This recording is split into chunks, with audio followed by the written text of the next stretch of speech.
Good afternoon from the UK on a beautiful sunny Sunday. So let's go through the markets again. Last week, what did we have?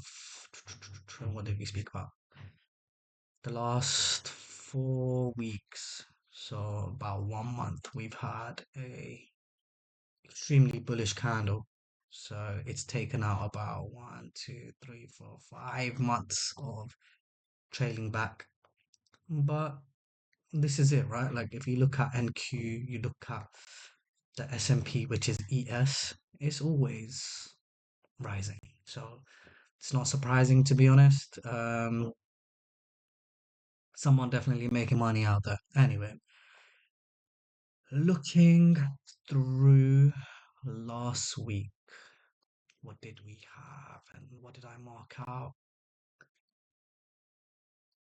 Let's start with NQ. We spoke about the market retracing around to this level here, and we drew out these levels. I drew out this level for NQ, drew out this level for ES, which basically got triggered, and this level for YM, which it didn't. So what was the anticipation? The anticipation was a small retracement on a Monday, which we clearly got here straight away. And then for it to on Tuesday start to rise. That's basically what we called last week. It didn't exactly get to these points that I drew out. ES almost got to this point, but it not exactly. So let's get rid of these. Okay, let's have a look at some POC levels. Okay, now I am more interested in bringing this up here.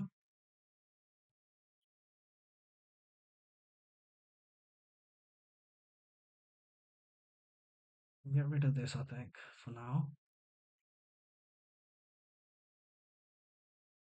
So we'll call this POC1.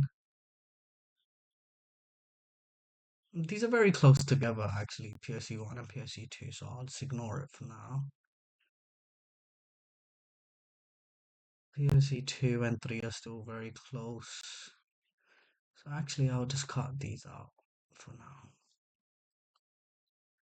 I drew out this level a long time ago, which I thought it will draw back to in the next upcoming weeks, which potentially still is the case, but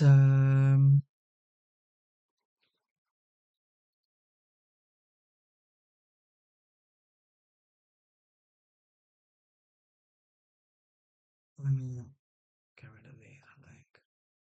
Probably best. We had a very bullish week. So what would be the anticipation then?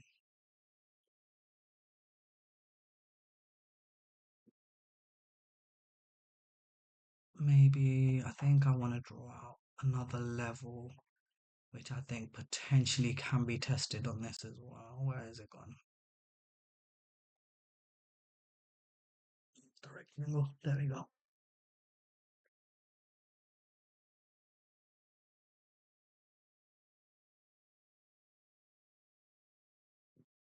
And this is one level here.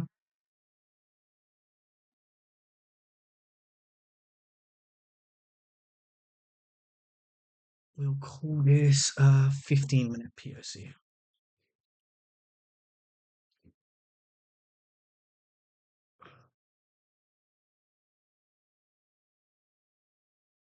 Hey, interesting. So what I will be anticipating is again retracement of some sort coming back into the 15-minute POC and then rising back at least to take out the highs it's made.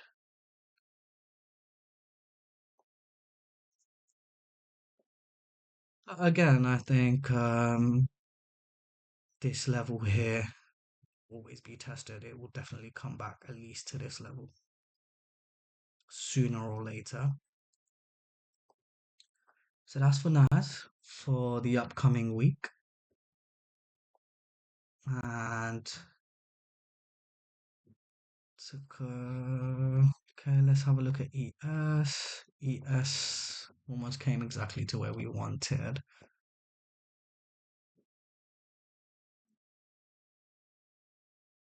Let's move this up here, which is a good level for it to come back to. Okay, I think this is still a great level.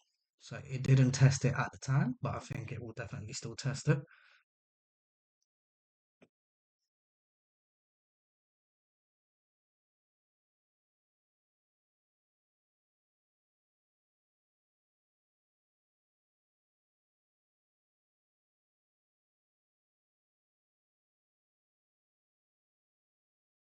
Again, I think they will still trend back into this level for a continuation to go higher, but not in the next week or so. I think for now we need to focus on this level here and then this level here for a continuation to go higher based on the POCs. So what did we have for YM? We said it will come down to this level for it to go all the way back up and take out, looking to take out that green line. So what did we have? We did have it come back, but not exactly to this level. But to be honest, the whole week was a bit of a range, especially on YM. YM, it should have been a doji. Look at that doji. Bullish candle for NQ, but a doji for YM. Very rangy markets. Not particularly much on anything, to be honest. I wouldn't be surprised if people actually lost money this week. Thankfully, I didn't lose any money this week. This is the only job in the world where if you do not perform, you actually give away your money. You pay yourself. It's the only job in the world that has anything like that. It's actually ridiculous. But coming back, so we had this level. I think I still like this level. I think this level is still a good level. So I think it'll come back into POC two and rise. I wouldn't be surprised if it took out these highs, came back down, tested this area, and then rose again to the high. But if we get a bearish cycle incoming, which I don't think we have because the momentum is so bullish right now. If we get a bearish cycle incoming, then YM will not take out these main highs because out of these three, there's always one that doesn't actually. But my analysis for the week would be that it comes back, tests these level here, and potentially goes up. If not, the thing with the markets is you always just gotta adjust. You gotta adjust with whatever you see in the time. You gotta adapt. Let's get rid of all the mess.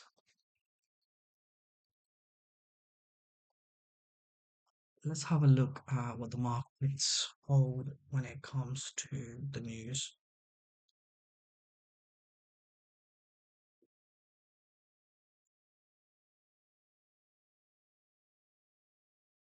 News. So let's go calendar. Okay.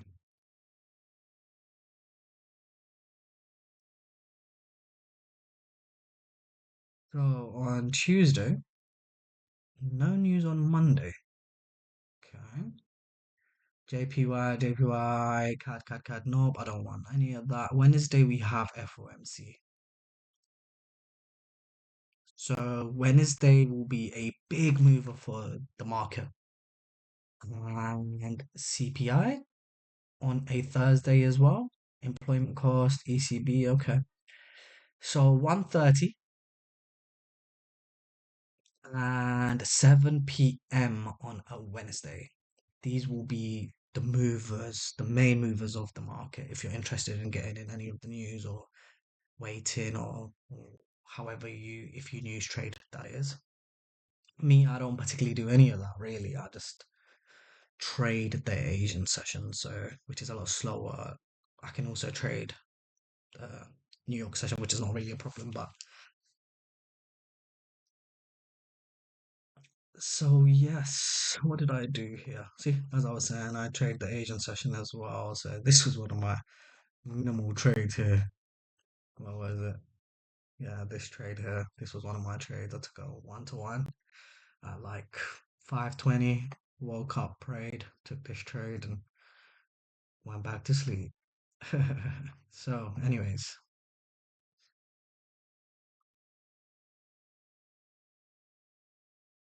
but yeah, that's about it for the market, I think, for a analysis. And then in the moment, adapting will be the best option.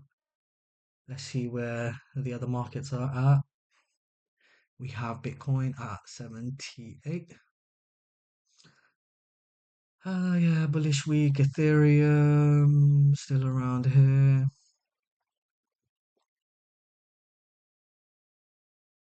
Yes, I have this level for Ethereum. I'd love it if it fell down to here. That would be perfect. But we'll see, if that happens. XRP. I drew this level out when it was up here. So in 2025, I drew this level out, and now it's here.